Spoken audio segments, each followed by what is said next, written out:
every single title fight of 2024 ranked from worst to best, and we're going to start straight away with Mayra Bueno Silva versus Raquel Pennington, and immediately we're going to start off with the first fight of the year. It's first on this list, not for any of the good reasons though. This fight was, in all honesty, completely, utterly trash. It's the first fight that came to my mind when I started making this video, and they'll get all the honors. These two women obviously love to fight, but unfortunately for them, none of the fans actually love to watch them fight. They actually hate it, in fact, I would say. But Mayra Bueno Silva was coming off a win against the evil Holly Holmes, who was just ruling over the UFC Apex, just killing the entire Apex for every single fan to ever watch the UFC Apex. Just like Holly Holmes in the main event, you're waiting 6 hours for the main event. It's Holly Holmes clinching against the fence, but she did try to do that to our girl, Mayra Bueno Silva. She was a queen for a bit. Where everyone snatches up submission, we're thinking to ourselves, okay, she's the one. She will get rid of the old, has-been washed, not washed, but this primitive fighters of the past in the women's division, and give us something fun and exciting to look forward to. Unfortunately for us, Raquel Pennington showed up with all of her boringness and bored the shit out of all the fans in that arena. Mayra Bueno Silva did have some success in the earlier portions of the fight, but then later on in the fight, she does eventually slow down because she gasses out. She has a terrible gas tank, turns out, and she was coming off like a bit of a steroid thing, but let's move past that. She's our service. She was our queen. Does alright, does throwing some elbows with thinking, okay, but then she gets exposed and fraud checked. Let's be honest here, Raquel Pennington does mix in the grappling, and unfortunately for Mayra Bueno Silva, her grappling is not good enough to be able to counter the grappling of Raquel Pennington. We were thinking, okay, she's got submissions of her back, she's got submissions, but the one thing we learned is women submissions are terrible, and never make a bet based on the submissions of a jiu-jitsu of a lady fighter. Anyway, speaking of ladies, it was a historic fight for another reasons. These two ladies also love ladies in a sexual manner. So, I don't know if that's happened before, but these two women did end up fighting. I mean, actually, no, Pennington and Nunes have fought before. Never mind. It wasn't as historic as I tried to make it seem, but it was still a historic fight. Terrible for the women's division in all honesty, though, but the heartbreak of Mayra Bueno Silva does land it at the bottom spot. Over another women's fight that's coming up next. Nothing to see here, complete coincidence. The women always have fun fights, don't get me wrong. I mean, it's rare for the women to not be paid what they're actually worth. You know what I mean? Like, they're obviously being given money because they bring so much to the company. No, but this is just a coincidence, just a bad year for women in general. But anyway, Alexa Grasso versus Valentina Shevchenko is next on this list. The reason I have Valentina Shevchenko versus Alexa Grasso next is because it was on the UFC sphere. And in all honesty, when it came to title fights, the UFC sphere completely shat the bed. And because you have Alexa Grasso, you're thinking to yourself, alright, the last 3 fights between these two have been great. Let's put it on the UFC sphere. Gordon Ramsay's going to be there, mamma mia, and all that good stuff. Like, he'll have his phone out, the confetti will come down, he'll be like, oh, Alexa Grasso, oh, come on, I'll do a cooking video with you. But instead, we get Valentina Shevchenko winning this fight. I hate it when fighters I don't want to see win have a good game plan, because Valentina Shevchenko figures something very quickly out. Jiu-Jitsu in the women's division is complete and utter trash can. It is complete paper balls that you just chuck Kobe into the trash cans. But Valentina Shevchenko did make the most of her opportunity. I mean, she knew if it wasn't this, it's never again. She's 36, she's old as dirt.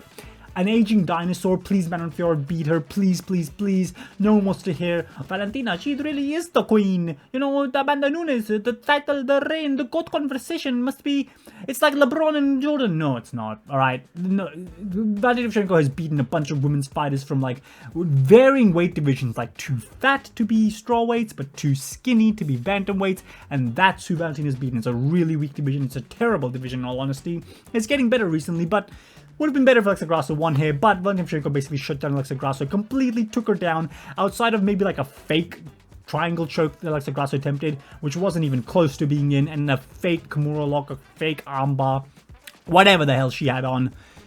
Nothing much happened. On the feet, even then, she was getting pieced up in all honesty. Wasn't having too much success. She was too scared of the takedowns and all, I think, but yeah, she got taken down, controlled, bored the shit out of the fans. The reason this fight isn't at the bottom, and you're justified in thinking this should be the worst fight of the year in terms of title fights, the reason is just because the heartbreak of Mayra Bueno Silva, and I just think Raquel Pennington, just the name seeps like I'm falling asleep right now, you know?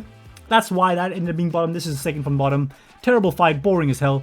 Speaking of the UFC spear, it continues to be terrible because Sean O'Malley and Merab Dvalishvili stank the show up even more. But here's the thing, I did want Merab Dvalishvili to win because I think Sean O'Malley is quite overrated in his star power. Like, I couldn't tell you a single thing against the Cheeto Vera fight. Like, on the build up to it, I couldn't tell you anything. For the Aljamain Sterling fight, all I can tell you is he said, Aljamain, poop stain. Like, that's meant to be like a big trash talking moment. It didn't go viral. It was on TikTok a little bit, but it was completely cringe. You know what I mean?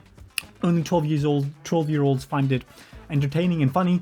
But Merab, a little bit more based. I mean, he ain't bringing too much more, but he is bringing a fun, personality-driven approach to the sport, which I do kind of prefer it even more than entertaining fights, just because I think entertaining fights can only go so far. Like, Sean O'Malley will always be in the UFC. He'll always have entertaining fights. Belt or no belt, we don't need it for that. But for the main event spot, we need something to talk about. We need something to make videos about. We need something that you would watch. So Merab ended up winning, but this was, I mean, Meguru made a video. This was a fight that was won by Sean O'Malley. It wasn't that close even. Merab at the start of the fight was called out by Tim Welch, I believe his name is. He was saying, and then Merab Dvalishvili goes, referee, you know what I mean? And then the referee's like, wait, come on. Herb Dean's like, come on, break it up, guys. You be quiet. I didn't know that was a thing, by the way. I mean, you're thinking there's 20,000 people there. You can say some shit to the fighters, but apparently you can't. So it's just kind of crazy and something new that I learned. But anyway, Merab Dvalishvili rushes Sean O'Malley for the most, not rushes him. They were striking with him on the feet a little bit. But then for the most part, we're just setting up his takedowns, takes him down over and over again. Sean O'Malley does have success in the second round, which you can kind of maybe give to him, but that's close and it's a coin flip in all honesty. You could give that to Merab. All three just gave it to Sean O'Malley, so they're really looking to save the sphere and give Gordon Ramsay the moment that he'd been waiting for, but they couldn't do it. They couldn't rob our boy Merab Dvalishvili. In the fifth round, he does lose though. He gets teeped to the body. He's no, Aljamain is basically what he's doing. But he does end up surviving, wins the fight 3 rounds to 2. I thought 4-1 would have been fair as well, but whatever. But I mean, Merab, it wasn't the worst. I mean, it can't be below the women's fights, because Merab did have moments like kissing the back of Sean O'Malley's head, and Sean O'Malley, you know, and then letting go before the round ended, and then Sean O'Malley getting up and trying to woof, heave him, and the referee's like, oh wait, what do I do? And the bell rings, and then, you know, there was stuff going on, right? So I'm putting this fight at the 17th worst or best, whichever way you want to look at it. The third was the 17th best fight of the year. Next up, Raquel Pennington versus Joanna Pena. The name Raquel Pennington. Seeping of boredom against Joanna Pena, who is a good trash talker, and she is something that can add some level of interest to the women's divisions, but it's Juliana Pena. The skill level is so incredibly tiny and low. By the way, this is the third time I'm making this, the third time I'm making this video. The second time I missed a fight completely off the list, so I had to restart after making 25 minutes. Insanity. And the first time I just messed up some words. Anyway, no words really messed up now. Joanna Pena, terrible fighter. The definition of close your eyes, throw overhands, and hope something lands. But in this fight, she started the fight off quite technical, won the first 2 rounds with takedowns and controlling Raquel Pennington. This was a robbery. Raquel Pennington definitely won the fight. I think she definitely won 3, 4, and 5. At one point even dropped Joanna Pena in one of those rounds. Was able to stuff the takedowns later in the fight, which just shows you the level of gas tank that someone like Joanna Pena has. I mean, but Juliana Pena winning is better because she can hype up the fight against that steroid monster. I'm completely blanking on her name right now. I've been thinking for about 10 seconds now and I can't put my finger on it. She beat Holly Holmes. You know who I'm talking about. Anyway, gets dropped. Doesn't look the best. Looks like she's going to lose and going to lose to the steroid monster anyway. So, I mean, it's like, you know, I mean, she's there. She's square with her stance because this is how she fights. This is her stance. This is her technique. Wow, wow, wow. Eyes closed and all. Terrible. Just terrible stuff. This is 16. And again, a women's fight. And again, a coincidence. Usually the women have amazing fights that are really fun to watch and should be main eventing more cards in my opinion. Anyway, Leon Edwards versus Bilal Muhammad. In this fight, you might be thinking, this is worse than some of the women's fight. But hear me out right now. The fact that Bilal Muhammad keeps winning adds something, right? There is a story here.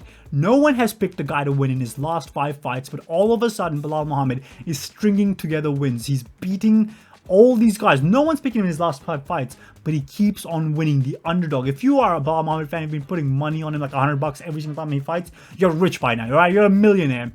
Because the guy beats Leon Edwards. And it was boring, he did grapple him, but the guys like Bilal and Merab, what they bring to the table is boring fights, but what they do bring is somewhat of a fun build-up to these fights. I think Bilal Muhammad is not too bad of a talker in all honesty, neither with Merab Dvalishvili. Look at the Umar in, press conference for a reference. Just saying. And Bilal, you know, he'll fight. He'll act all tough. Like, I'll kick your ass. I'll kick your ass. He's kind of like an American accent, but I think he can. I think he can beat Shafka, by the way. But who cares? Bilal with the Leon Edwards fight, what he ends up doing is he does take him down, but on the feet he does crack Leon Edwards enough. That's insane. Leon Edwards, I thought he would destroy him on the feet in the first fight before the eye poke. He was piecing him up. In all fairness, Bilal did take that fight on short notice, but Bilal Muhammad ends up piecing the crap out of Leon Edwards. I say piecing the crap. It was kind of close on the feet, but he does rock Leon Edwards, which is crazy to think about, that Bilal Muhammad has power in his hands. How bad is Sean Brady's chin? Let's be honest here. Cracks Leon Edwards. It was more precision than power, let's be honest here. But basically, Bilal Muhammad basically controls him, loses the third round. Leon Edwards is like, oh, maybe this is when Leon Edwards comes back. Nope, fourth round comes around, backpacks Leon Edwards the entire round. You can't rob any of these rounds from Bilal Muhammad. Michael Bisping, be damned, he did try to rob one of these rounds. Like, well, if you really look at the criteria, I mean, how effective was that body triangle while Leon Edwards was landing those pitter-patter shots behind his head? You know what I mean? Terrible stuff from Michael Bisping, but in the fifth round, he's backpacking Leon Edwards like every other round, but Leon Edwards somehow managed to get out of it, reverses it. Last 30 seconds, 4 minutes and 30 seconds of domination from Bilal. Leon Edwards turns it around and bang, bang, bang, bloodies up Bilal Muhammad, cracks him so badly. His face is gushing with blood. If you watch the frame of these two fighters in the middle of the cage with the referee about to raise one of their hands, you might be thinking, wow, what a war we just witnessed. I gotta check this out. Let's go back and watch this and you'll be bored out of your mind afterwards, but there was enough excitement. There was enough moments. Bilal Muhammad is like it's like a self-fulfilling prophecy, basically. Like, he'll win because you say he won't win. But eventually, once you eventually say, you know what, I'm picking Bilal Muhammad, watch him get finished in the first round. But anyway, moving on. Weili Zhang versus Zhang Jiaonan. Now, this fight was actually much better than the placement that I'm putting it in, but it has the non-benefit of coming after Max Holloway KOing Justin Gaethje at UFC 300. UFC 300 was an amazing card start to finish. Max Holloway versus Justin Gaethje is arguably the moment of the year. Right after this fight, we get Alex Pereira versus Jamal Hill, which is another moment of the year. In live moments, watching this fight, in a vacuum, if you watch this fight, it's quite a fun fight. Weili Zhang does have fun fights. Zhang Jiaonan has fun fights, in all honesty. But the crowd was so just drowsy, drowned, whatever you want to say. After the exhaustion that was the Max Holloway KO, like, everyone's lungs were basically screamed out. You couldn't get excited for this fight. And Weili Zhang was dominant for the first 2 rounds. Does finish Zhang Jiaonan, in all honesty, I do believe she did. Chokes her out completely. Then the ref doesn't call it off. She's out, basically. Then the ref doesn't call it. She gets up. She's like, whoa. And then Riyad Faber is like, oh my God, Weili, you got to... No, so... I get too much into the moment. Riyad Faber is like, hey, Weili, come on, man. You stick the jag out. You know, you got to follow up with the right hand, and then you cross over, and then you come in, and you go through the body. And then she works pretty well, actually, on the feet. Zhang Jiaonan starts having success against Weili Zhang. Weili Zhang is eating a lot of strikes. She gets dropped a few times, even. This was actually a really good fight. No one expected this, but she does get dropped a couple of times, and then all of a sudden, it's like she's scrambling to survive. She does win the fight more rounds than she loses, in my opinion, quite clearly. Ends up being a fun fight if you just didn't watch what came before and after, in my opinion. So that's why this fight's above the last few. It was kind of boring just because the circumstances it was put in, but for the most part, a good fight. We're getting into better territories now, and the territory we're getting into is like fun first round finish fights where basically it's just exciting but not much is going on, and that's what Tom Aspinall versus Curtis Blades was. Tom Aspinall had completely shattered his leg in his first fight against Curtis Blades, where he throws a leg kick to Curtis Blades and his leg just completely shatters. Basically, he just pops it out or something out. Falls on his back, the fight is called off. Curtis Blades wins the fight by default, and that's not the way you want to see any fight ending. So now that the fight was happening for the interim title, I have decided to include interim titles here. It was happening for the interim title.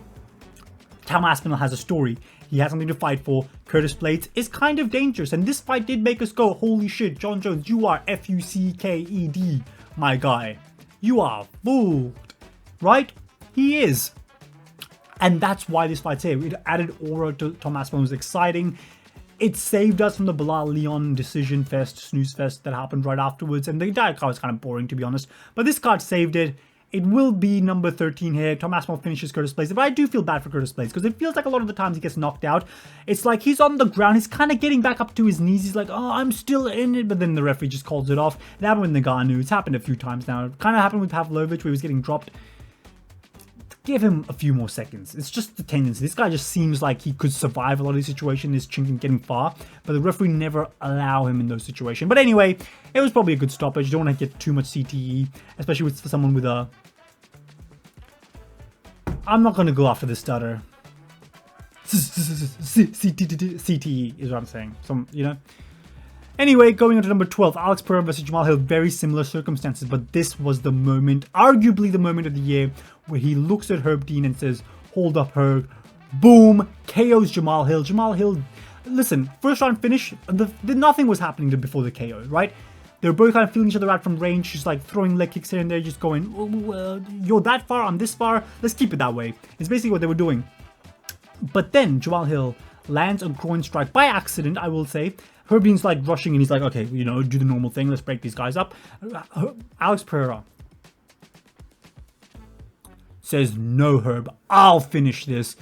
Backs off. Jamal Hill and Alex Pereira do actually touch gloves to resume. And then Jamal Hill does throw a strike, but gets caught with a hook, dropped, follow-up shots, finishes Jamal Hill. Jamal Hill's been making a lot of excuses recently, but take it on the chin, my guy. Like you did in real life, you're done.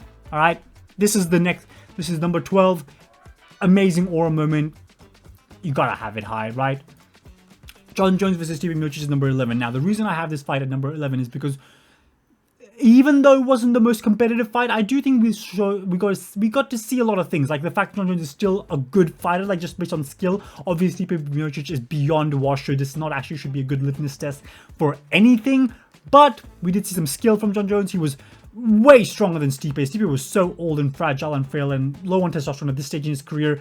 All the respect to Stipe Miocic, you were an absolute legend, the greatest heavyweight in UFC history, not all time, but in UFC history for sure. I will give you that.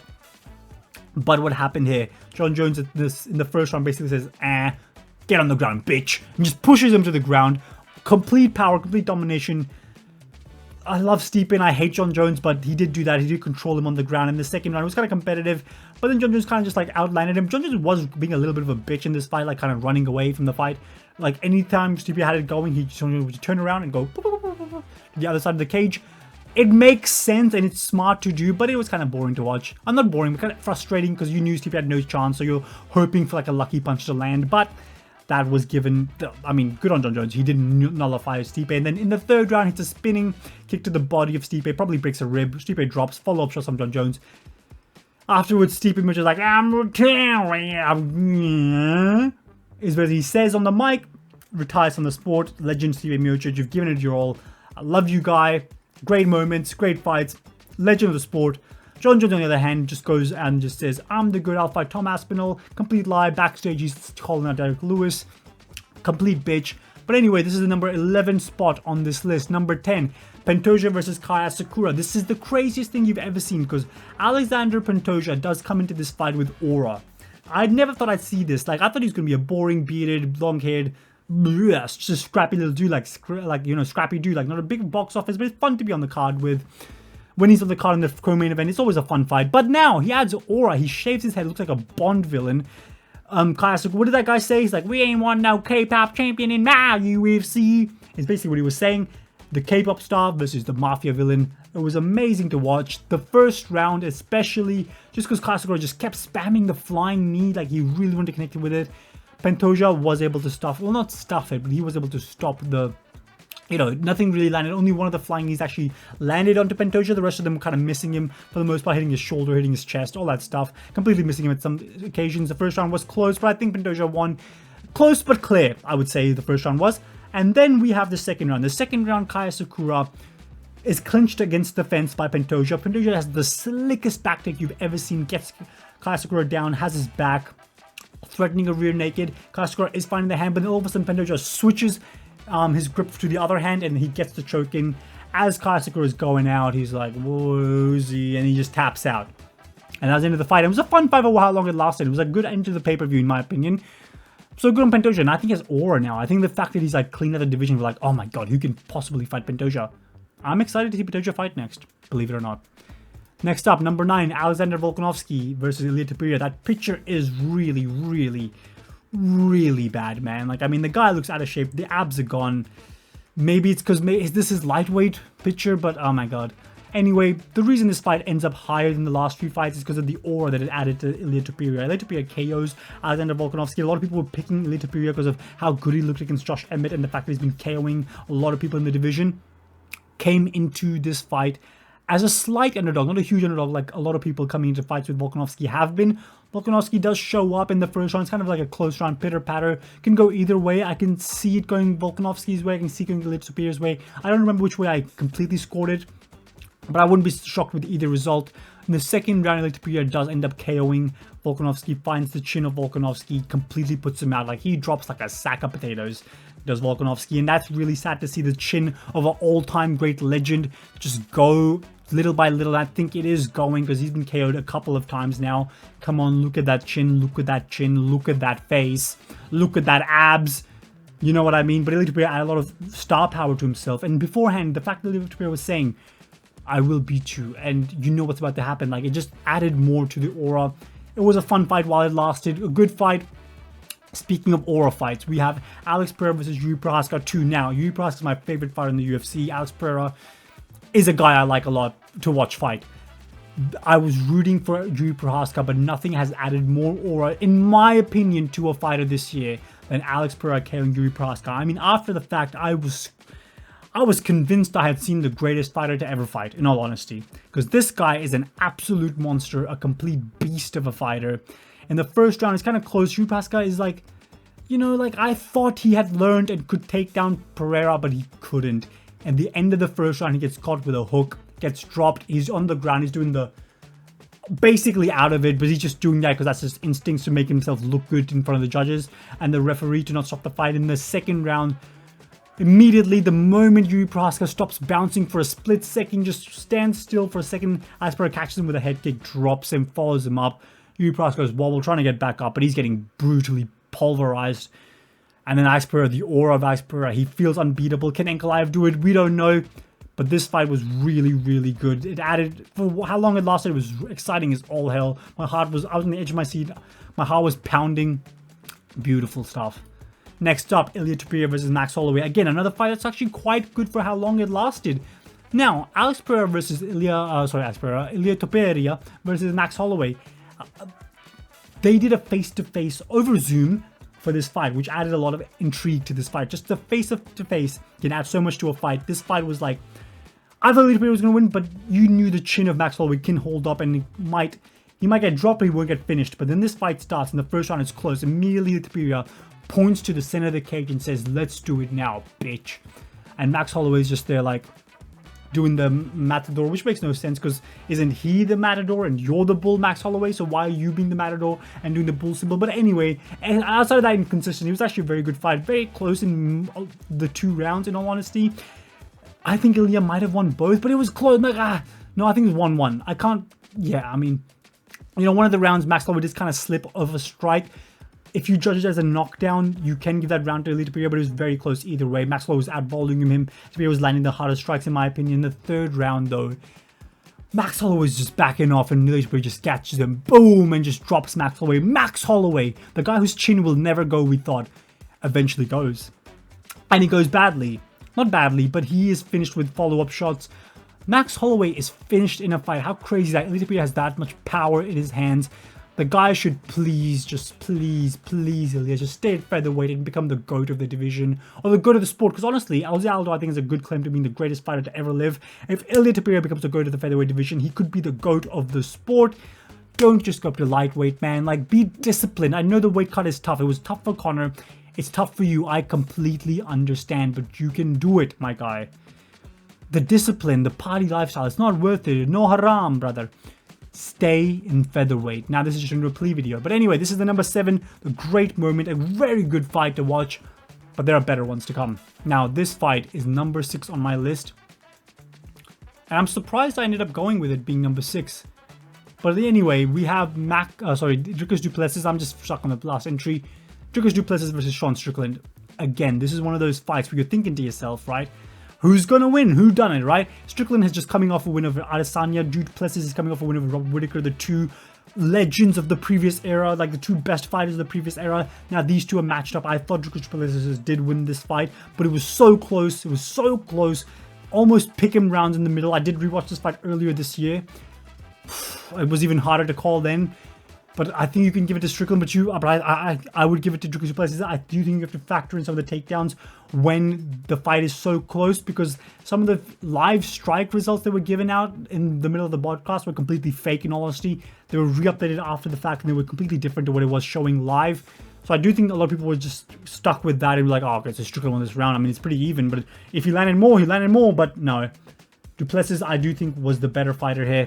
Ends up beating Strickland. The only problem with this fight is it is slightly overrated by one of my friends. He's saying this is the fight of the year. This is the fight of the year. I mean, I'll be honest with you. It was a good fight and all, but halfway through the fight, I'm just thinking to myself, all right, round 3 is about to start, but I know it's going 5. There's not going to be a finish here.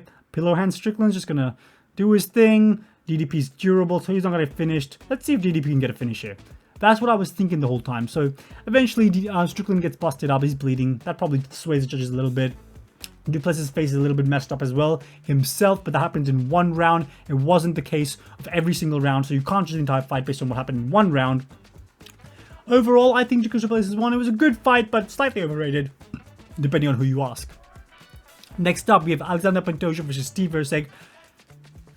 This could be higher. This fight was really, really, really good. Again, everyone was cheering for Astro Boy. They were all cheering for fucking Michael Scott from The Office. Steve Erceg coming in as the fan favorite.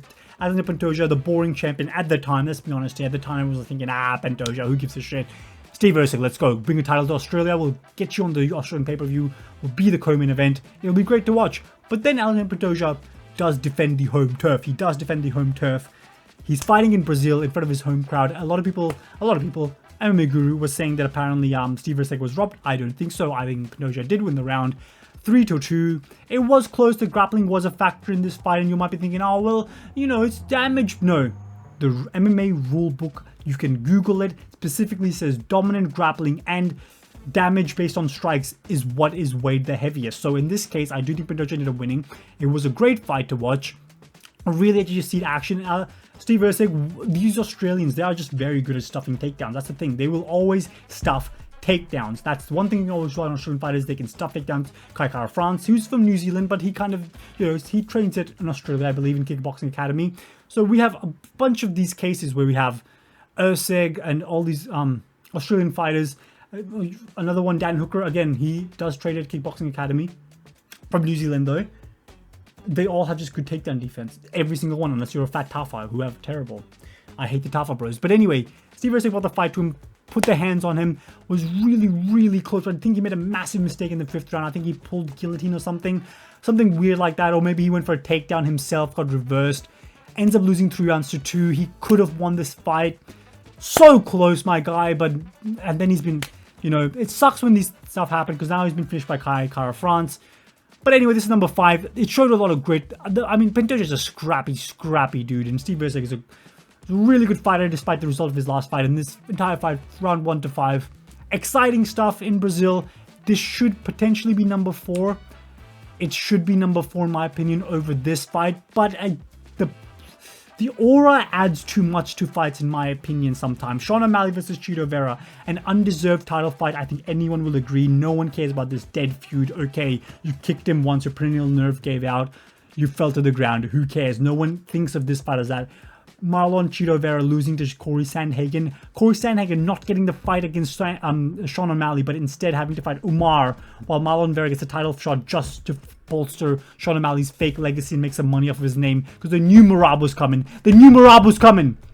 And Merab has to go through every single hurdle. But anyway, start to finish, Sean O'Malley put on a display of striking mastery in this fight, basically piecing up Chito Vera real bad. And how tough is Chito Vera? Because he didn't get dropped once in this fight. Sean O'Malley was dancing on his ass, you know, just dancing. And I know Chito Vera starts off slow, and that's really bad for him here, because Sean O'Malley was, I mean, my God. Right? Like, my God, this guy was just like piecing him up, dancing, doing the to and fro, and popping shots in his face, destroying every single round. In the 5th round, he finally does somewhat slow down. He does go for crazy. No, first of all, he basically hit Marlon Vera's head with a baseball bat because that knee made the nastiest, grossest, disgustingest sound you've ever heard in your life. Down the middle, bang, bing, is what you hear in like the live feed. Chito Vera's head bounces back through that knee. I can't believe he stood up from that, or stayed standing from that. Finally, Sean O'Malley does that exchange with him where he just trade strikes. Gets caught with like a liver shot. That's dangerous because he could have been finished, but takes it well, wins every single round, is the champion. They get some money out of Sean O'Malley until Merab Gotashvili takes him out. Anyway, number 3, and we're getting into the final 3. Dricus Du Plessis versus Israel Adesanya. You might be thinking, oh, why is this fight so high? I was there live, that's why. But that's not the only reason. The fight, listen, where I was, my personal experience watching this, I was in the crowd in Perth, and everyone around me was Adesanya children. There were children cheering for this guy, and me and my one friend were like, come on, Du Plessis, you got this, man, you fucking beat this fucking ass. Is basically what we were yelling the whole time while these children like, come on, Izzy, oh, this round was close, I think you could give it to Izzy though. Shut up, you fools. It was 1-1 going to the third. I don't know if I got into the fourth. It was close though. I think I had a 2-1 going to the fourth with DDP in the lead. These children around me had a 2-1. Complete children. No, makes no sense. Adesanya did look kind of slow on the feet. I'm not saying he looked slow, but in terms of his striking, he was like, the goofiness of Dricus Du Plessis strikes again. It was Adesanya couldn't quite get the rhythm and the flow down. Dricus Du Plessis was able to just chat his way through this, in all honesty. Just toughs it out, just fights in a goofy fucking fashion. Looks like he's swimming underwater, in all honesty. Looks like he's fighting in slow motion underwater. That's what this fight looked like at some positions. But for the most part, I thought this was a good fight. I think DDP was mixing in the takedowns, but he couldn't quite get Adesanya down. Adesanya was defending the takedowns here and there. DDP was sometimes trying to push him against the fence, like beat the shit out of him, but then Adesanya, getting out of those situations. Adesanya was landing some good strikes, but DDP would just rush in, and I was thinking to myself, oh my god, Adesanya of old caught Robert Whittaker, just fucking matrixed him and dropped him and finished him off, and this fight couldn't do it. DDP, weird, awkward guy, just throwing weird leg strikes to the legs of Adesanya. Anyway, the 4th round, eventually he gets the back of Adesanya, he's pulling him, drops him down, quickly, like a fucking cat, jumps on his back, takes his back. Adesanya is defending the choke. I think DDP like switches his choke immediately as Adesanya has to tap out. Incredible to see. Me and my friend just like losing our minds while everyone around was like, oh no, Adesanya. Fuck these kids. Anyway, we're in Australia, man. If you're under the age of 16 or 15, you're an Adesanya fan, and there's some if you're into the same gender, you're also probably an Adesanya fan. Anyway, I'm an Adesanya fan. Not because of that, or I am that at all. I'm not that. Why do I say words? I was an Adesanya fan is what I meant to say. In recent times, I've switched, but I hope it beats him out. Anyway, getting straight into the next thing. Alex Pereira versus Khalil Rountree. This is the 2nd best fight of the year in terms of title fights, and I think it's well deserved because Khalil Rountree, I think, wasn't getting much respect by anyone, but I did end up picking him because I thought the stars would align and whatever. And you know how these things go, right? Someone undeserved. I think we could get a big moment out of it. But then we get Khalil Rountree putting on a war in many respects against Alex Pereira. The first 2 rounds, Khalil Rountree won. Like, obviously, he might not have landed the more strikes in the first 2 rounds, but what he did do was he did drop Alex Pereira in the 2nd round. And even though he wasn't really rocked, he was kind of off balance. He caught him while he was turning. It was enough to win the first 2 rounds, and all the judges agreed. In the first 2 rounds, Khalil Rountree was putting the pressure on Alex Pereira, but I think that was part of Alex Pereira's game plan. I don't think you have to win every single round for it to be a dominant performance, but Alex Pereira, for the most part, was breaking Khalil Rountree from start to finish. He was landing to the body, TPs to the body, leg kicks, all that good stuff that you see. The jab was coming out. Khalil Rountree was definitely taking a beating. In the 3rd round, Alex Pereira was like, okay, 3rd gear he goes into, boom, boom, boom, ramps everything up, the body kick, the TPs, everything. Also, this tattoo over here looks like Dana White's face. Kind of crazy. But anyway, on Khalil Rountree, boom, boom, boom, strikes to the body, strikes to the body, strikes to the leg, jab, jab, jab, busts up Khalil Rountree real bad. His face is bloody, his nose is leaking out. He's slow, he's tired, he's just like... He's much slower. He's throwing strikes here and there, and the guy is a warrior. I mean, the performance was amazing for Khalil Rountree. He made a name for himself. He's definitely a star after that, but in the 4th round comes around, Khalil Rountree almost makes it to the end of the 4th round. I mean, Eventually, as per as like the jabs are just too nasty. There's too many of them. They're cracking him. The flesh over his eyes just gauzing out with blood. His nose is cracked. There's bleeding from everywhere. His nose is just stuffed up with blood inside, as you can see after the fight ends. But eventually, but this entire time, Roundtree just still throwing haymakers or like trying to, like he's exhausted, he's gassed. He's just thinking to himself, maybe if I can, But by then you can tell the writing on the wall. Asper's too technical, too skilled to get caught by that. He was completely in control of the entire fight. At that point, eventually in the third round, ends up finishing Khalil Roundtree. Khalil Roundtree takes so many strikes. Alex Pereira with like a fucking 2 body shots to the Khalil Roundtree. His body just completely shuts down. I mean, this is Stonehand. The power of this guy is insane. The fact that Khalil Roundtree took 2 of them, and he was still trying to fight, but he just drops down, is like leaning against the cage. Asper doesn't follow it up. Khalil Roundtree just like, oh, please, I have children. I have a family. And Asper's like, all right, I have mercy on you. Good guy, Alex Pereira. And then after the fact, you see Khalil Roundtree just blow his nose and just this huge gush of blood, snot just comes out. Gross, but amazing performance. A warrior, Khalil Roundtree is the second best fight. The thing this fight didn't have, it had the action, it had the crazy pace, it had the excitement, it had the what can happen next. What it didn't have, it had the underdog coming from behind. What it didn't have was what the #1 fight of this year have. And I do think it is the fight of the year. Not just the best title fight of the year, it's the best fight of the year. And that is the drama, the story. Shine bright like a diamond. Ooh, no hunt to the beautiful sea. I choose to be happy. You and I, we're like diamonds in the sky. All the good stuff. Dustin Poirier coming out for what we thought would be his final fight, his last chance. Finish the goddamn story, Dustin Poirier. We thought, in all honesty, I wanted Dustin Poirier to win. I have loved this guy my entire life. I woke up at like halfway through the night on a school. Oh no, it was a Saturday, but while school was still going on that Sunday, I picked my friend up, or my dad picked up my friend at 10 p.m. after work, 10:30 p.m. We both came home. We were like, okay, let's go to bed and we'll watch Dustin Poirier fight Khabib. My friend wanted Khabib to win. I woke up specifically for Dustin Poirier, and I wanted to see this man beat Khabib Nurmagomedov. And I was like 16 at the time, or maybe even like 17 maybe at most. 17 maybe, yeah. 16 or 17. And then this man, I love him. Now he's fighting his protege. I thought this was going to be a quick finish. I thought Islam Makhachev would take him down, finish him, submit him, take his back. The problem with Dustin Poirier. But Dustin Poirier fought. And he kept fighting. And he just kept fighting. And he just kept fighting. And I mean, this guy in the first round gets taken down, gets controlled. When thinking, okay, this is what the fight's going to look like. Eventually, Dustin Poirier will make a mistake. He'll get finished. Second round comes around. Dustin Poirier says, no, play my music. Shine bright like a diamond. Ooh, I was just listening. I just hear that song the entire time in my mind as this fight was going on. Ooh, flying in the beautiful sea. I choose to be happy. As Dustin Poirier is standing with Islam Makhachev. Islam Makhachev shoots on Dustin Poirier. Dustin Poirier pulls his hips back, stuffs the takedown. Islam Makhachev shoots again, stuffs the takedown.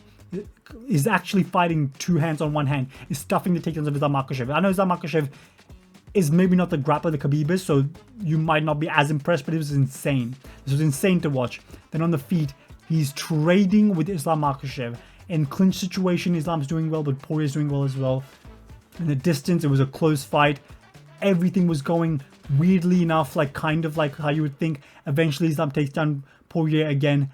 Poirier is on the stool, and his coaches are just hyping him up. And after the fact, Dustin Poirier said after every single round, he thought to himself, I'm winning this fight. Shine bright like a diamond. At the start of every single round, between the time, every time they show Dustin Poirier talking to his cage, it's like, shine bright like a diamond.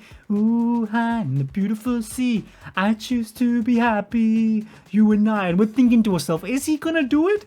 Like, is Dustin Poirier gonna do it? The drama of this fight was insane. On the feet, like, it felt like anyone could get finished. I felt like Dustin Poirier was just like one good strike away from winning the title. If you watched it live, it's insane. The guy that we all thought was a big underdog, just like Khalil Roundtree, would get destroyed just like Khalil Roundtree, was putting up a fight. An old legend, a beloved legend like Dustin Poirier, fighting the protege of the guy he couldn't get the job done against the first time around. Everyone thought he was like Islam Makhachev before the fight said, oh yeah, Dustin Poirier's an older guy. It's kind of a stepping stone. It's a good name to add to my resume. But Dustin Poirier said, no, you have to earn this. And then, you know, he was basically like an unk of the division. He's like, these young cats, they ain't getting past me this easily. And he just goes out there and he's just like, shine bright in the beautiful sea. And he just puts on that performance, man, on the feet. He's stuffing the takedowns. The fifth round finally comes around and they're going to war. Eventually, Islam Makhachev, the coward. No, not the coward. He was smart with it. Gets the leg of Dustin Poirier. Dustin Poirier kind of just like stagnates for a second. His brain's just like, okay, what to do? He thinks, okay, I'll go for a strike. Goes for a strike. But as he's doing it, Islam Makhachev pulls his leg. Dustin Poirier spins around, falls to the ground. Islam Makhachev jumps him and gets a choke on him, like a Das choke, I believe. And Dustin Poirier, as it's in, and he cinches it in, Dustin Poirier is tapping out, and he's tapping out. He goes out. What a warrior. What a fight. It's the fight of the year. The most dramatic fight of this year, by far, in my opinion. It's everything you want. You don't expect it, and so it's great when it happens. And it's an old guy that everyone loves, everyone can get behind. And it's Islam Makhachev, who, let's be honest here, not the most personality. He's a fun fighter, he's a great fighter. I think he's had back-to-back fight of the years, because last year my fight of the year was Volkanovski versus Islam. This year it's Poirier versus Islam. He's a great fighter. He's actually quite fun to watch. I can't wait for him versus Armin. But this was the Dustin Poirier story. It was about ending the story, and he couldn't do it. But what a performance. You just couldn't even be sad. But that's it. Every single title fight ranked from 2024 worst to best. Let me know what you guys think. Put it in the comments below. Like and subscribe. I'm at 164 subscribers right now. I might be more by the time I upload this, because I'm making this video in advance. So just keep that in mind.